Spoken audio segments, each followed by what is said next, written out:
এক পর্যায়ে গিয়ে উনি আমাকে যে ভিডিওটা আপনারা মানে আমার লাইফের সবচেয়ে বড় একটা অ্যাক্সিডেন্ট, যার কারণে যে ভিডিওটার কারণে আমি আজকে সমাজে সবার কাছে আমি খারাপ। হ্যাঁ, তো সেই ভিডিওটা উনি এবং ওনার আগের ওয়াইফ মিলে সোশ্যাল মিডিয়াতে আপলোড করে দিল। তো আমাকে তো সবাই চিনে জানে আমি গান করি, আমি বাউল শিল্পী, আমার কম বেশ একটা ফেস ভ্যালু আছে। তো ওইখানে কিন্তু তার মুখটা সে দেখায়নি, ওইখানে শুধুমাত্র আমার মুখটা ওনারা শো করছে। যে বিষয়টা নিয়ে লাইভে আসছি সেটা হচ্ছে আমার যিনি হাজবেন্ড ছিলেন, এখন নাই, ছিলেন, তো তার সম্পর্কে আগে বলি যে হচ্ছে তার সাথে আমার মানে রিলেশন করে বিয়ে হয়। তো বিয়ের আগে যখন ওনার সাথে আমি প্রেম করতাম, রিলেশন ছিল আমাদের একটা সম্পর্ক ছিল, তখন আমি জানতাম না যে তার বউ আছে কিনা বা বাচ্চা আছে কিনা, কিছুই জানতাম না। তো আমি সাধারণত যেরকম একটা মানুষ একটা সম্পর্কে জড়ায়, আমি ওইভাবেই ওনার সাথে একটা সম্পর্কে ছিলাম। তো আমার মনে তখন কোনো প্যাচ ছিল না, বা অনেকে বলতে পারেন যে প্যাচ ছিল না, আপনি পরবর্তীতে জেনে বিয়ে করছেন। আমি বলতেছি আস্তে আস্তে সবাইকে, তা আমার মনে কোনো ইয়ে ছিল না।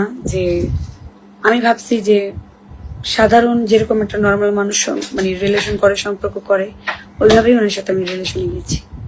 তো যাওয়ার পরে পরবর্তীতে কয়েক মাস যাওয়ার পর, কয়েক মাসও না, অনেক দিন, দীর্ঘ অনেক দিন যাওয়ার পর আমি জানতে পারছি পরে ওনার ওয়াইফ আছে, ওনার একটা বেবিও আছে। তো এর মধ্যে ওনার সাথে রিলেশন থাকাকালীন আমি ওনার সাথে ঘুরতে গেলাম কক্সবাজার।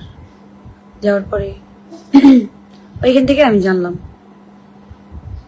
তো ওনার উচিত ছিল আমাকে ওনার ব্যাপারে সবটা জানানো, ঠিক আছে, কিন্তু উনি আমাকে জানায়নি। এক কথায় উনি আমার সাথে প্রতারণা করছে, তো আমি প্রতারণার শিকার।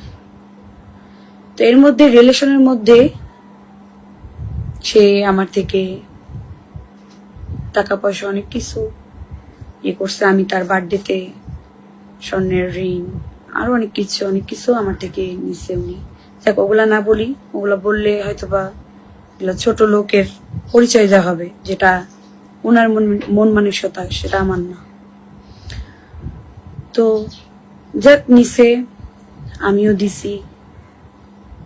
তো এক পর্যায়ে গিয়ে উনি আমাকে যে ভিডিওটা আপনারা মানে আমার লাইফের সবচেয়ে বড় একটা অ্যাক্সিডেন্ট, যার কারণে যে ভিডিওটার কারণে আমি আজকে সমাজে সবার কাছে আমি খারাপ। হ্যাঁ, তো সেই ভিডিওটা উনি এবং ওনার আগের ওয়াইফ মিলে সোশ্যাল মিডিয়াতে আপলোড করে দিল।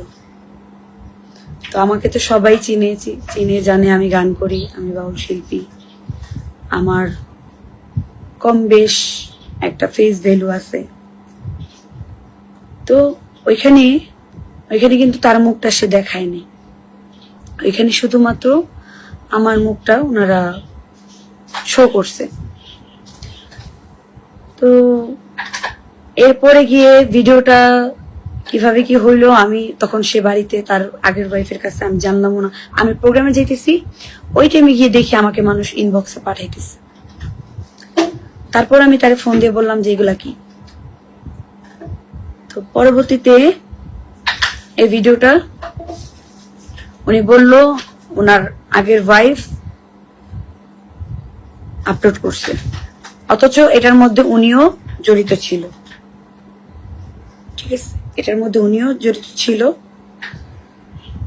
তো আমার এখানে ভুল, আমি তারে বিশ্বাস করছি, অন্ধের মতো বিশ্বাস করছি। বিশ্বাস করার কারণে আজকে আমি আপনাদের কাছে, আমার ফ্যামিলির কাছে, আমি আমার যেই শুভাকাঙ্ক্ষী আছে, আমার এলাকাবাসী বা আমার যারাই মানে আমার প্রতিবেশী, আমার রিলেটিভ যারা আছে, সবার কাছে আমি খারাপ।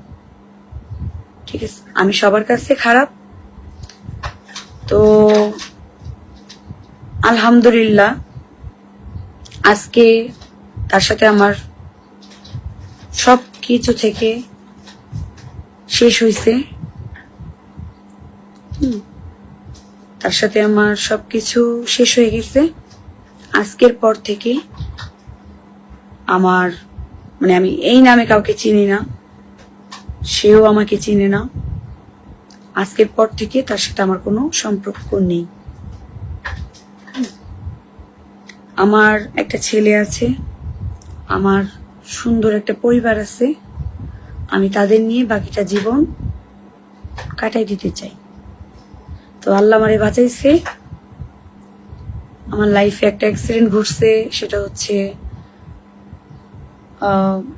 আমার জীবনের সবচেয়ে বড় একটা ভুল সিদ্ধান্ত নেওয়া, তারে আমার বিয়ে করা। আমার লাইফের সবচেয়ে বড় একটা ভুল ডিসিশন যে তারে আমি বিয়ে করছি, তার সাথে আমার রিলেশন হয়েছে। স্মৃতি কেমন আছো? তো